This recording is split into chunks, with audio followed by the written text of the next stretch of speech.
Hey everyone, welcome back to Healthy in Heart, where we dig deep into the truth of Scripture without filters, fences, or fear.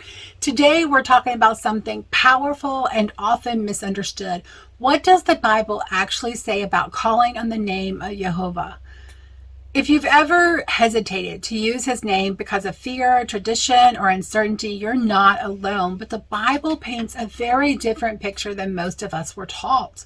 From Genesis to Revelation, there is a pattern, a righteous call on his name, bless his name, proclaim his name.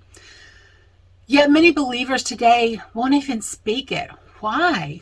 Let's unpack what the scripture says clearly and consistently about calling on the name of Jehovah.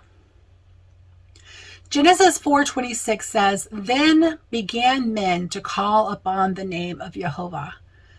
Psalms are full of verses urging us to trust, bless, and praise his name. And in the New Testament, Paul quotes Joel, "Everyone who calls on the name of Jehovah shall be saved." So why did we stop?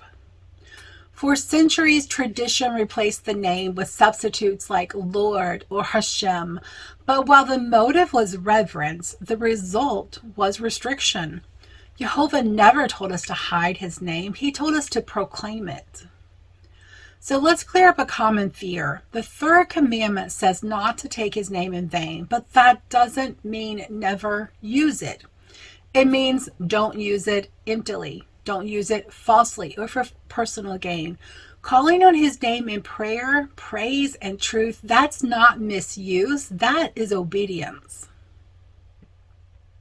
Jehovah told Moses, "This is my name forever, a memorial to all generations."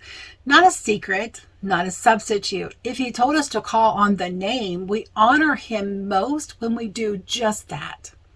Let's return to scripture, not just tradition. Let's speak his name with reverence, courage, and love. Thanks for watching. If this video challenged you, encouraged you, or taught you something new, hit the like button, share it with someone who needs it, and don't forget to subscribe. And for the full article with all the verses and the study notes, visit healthyinheart.com. Until next time, don't be afraid to call on the name Jehovah. Don't be afraid to speak what God declared holy. So until next time, remember to listen and obey and stay healthy in heart. Shalom.